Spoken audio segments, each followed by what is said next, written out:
ఉన్నప్పుడు ఒక మాట, ప్రతిపక్షంలో ఉన్నప్పుడు ఒక చర్య.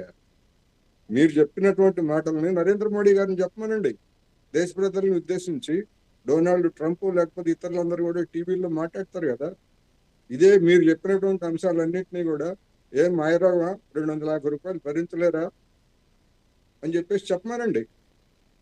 ఎందుకు మాట్లాడతారు నాకు అర్థం కాదు. ద్వంద్వ ప్రమాణాలు ఏం చేస్తున్నారని. ఇప్పుడు గ్యాస్కును మద్యానికి పోలిక ఏంటండి? గ్యాస్ నిత్యావసర వస్తువు, మద్యం అలాంటిది కాదు. మరి ఉత్తరప్రదేశ్లో లేదా మీ పాలిత రాష్ట్రాలు, ఎక్కువ రాష్ట్రాలు ఉన్నాయి కదా, మీరు ఎంత తగ్గించారు చెప్పండి మద్యం మీద? 450, 200% అంటున్నారు కదా. మీ ఆచరణ ఏంటి?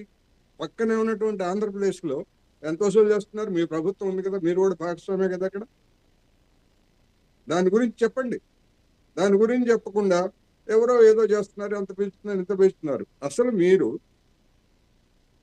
30 రూపాయలు, 25 రూపాయలు పెట్రోల్ డీజిల్ మీద సెస్సుల పేరుతోటి మోపినటువంటి మీరు ఏమి నైతిక హక్కు ఉంటుందండి ఈ విధమైనటువంటి సమర్థనకు పూనుకోవడానికి? దాన్నైనా కనీసం తగ్గించారా? 105 రూపాయలు ఒక బ్యారెల్, 105 డాలర్లు ఉన్నప్పుడు 109 రూపాయలు, 107 రూపాయలు, 100 రూపాయలు ఎప్పుడో 4 ఏళ్ల క్రితం నిర్ణయించినటువంటి రేట్లే ఇప్పటికీ వసూలు చేస్తున్నారు కదా. ఆ 105 రూపాయల నుంచి 60 రూపాయల వరకు బ్యారెల్ రేటు చమురు తగ్గినా కానీ ఒక్క పైసా తగ్గించలేదు ఈ 4 ఏళ్లలో.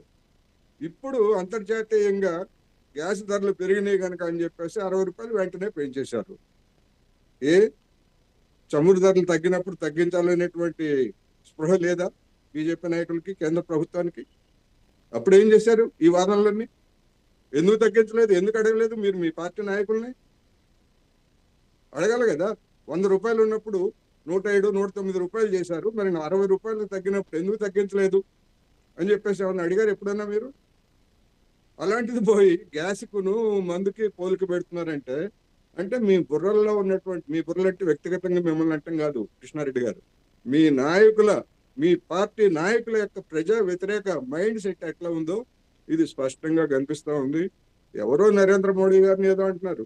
ఈ దేశంలో తెల్లవారినా, పొద్దుగొక్కినా, వర్షం పడినా, ఎండొచ్చినా, ఏమొచ్చినా అన్నిటికీ కారణం నరేంద్ర మోడీ గారేనే కదా మీరు అంత ప్రచారం చేసింది.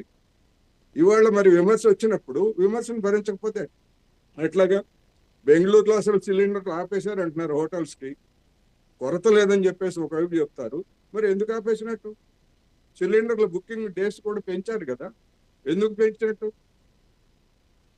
ఇవన్నీ చెప్పకుండా 4 సిలిండర్లే కదా, 4 24, 250 రూపాయలు భరించలేరా? భరిస్తారు జనం, భరించినంతకాలం భరిస్తారు. భరించలేనప్పుడు శ్రీలంకలో ఎట్లా తరిమి కొట్టారో, బంగ్లాదేశ్లో ఎట్లా తరిమి కొట్టారో అలాంటి రోజులు వస్తాయి. మీరు ఆ విధంగా కనుక మాట్లాడితే అనేది నేను ఈ సందర్భంగా నిర్మోహమాటంగా చెప్పదలుచుకున్నాను. రెండోది అసలు ఏం చేస్తున్నారు?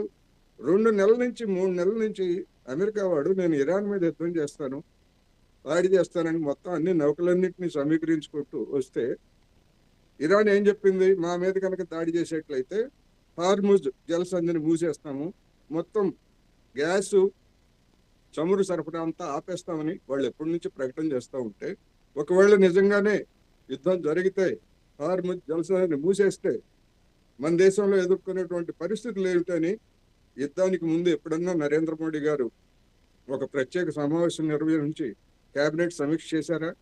ఎంతసేపటికి ఇజ్రాయెల్ వెళ్దాం, అక్కడ ఉన్నటువంటి దుర్మార్గుడిని పొగుడుదాం అనేటువంటి యావ తప్ప ముందుగా కేంద్ర ప్రభుత్వం తీసుకున్నటువంటి చర్యలు ఏమిటి?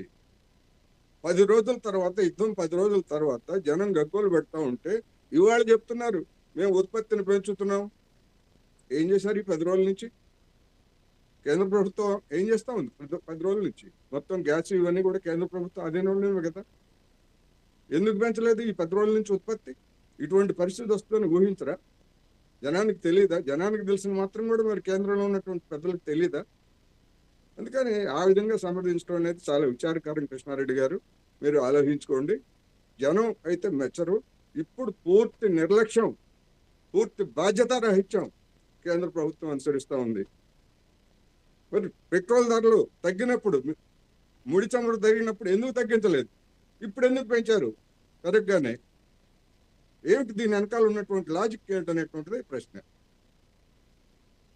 రైట్ రైట్ రైట్ కృష్ణారెడ్డి గారు, వాస్తవంగా ఈ ఇప్పుడు అసలు వాస్తవంగా ఈ కొరత ఏర్పడక ముందే యుద్ధం అయితే ఎప్పుడైతే తీవ్రస్థాయికి వెళ్ళిపోయిందో, రోజుకో రకంగా యుద్ధం మలుపు తిరుగుతుందో, పరిస్థితులు చేదాడుతున్నప్పుడు కామన్గా అండి, కామన్ పబ్లికే చెప్పుకుంటున్నమాట, మన చెవుల్లో పడ్డట్టు మాట, మీరు కూడా పబ్లిక్లో ఎక్కువ ఉంటారు కాబట్టి, భవిష్యత్తులో రేట్లు పెరిగిపోతాయి, గ్యాస్ అందదు, పెట్రోల్ అందదు, అదవుతుంది ఇదవుతుంది, దానికి సంబంధించిన రేట్లు అన్నీ పెరిగిపోతూ ఉన్నాయి అని కామన్గా ముందుగా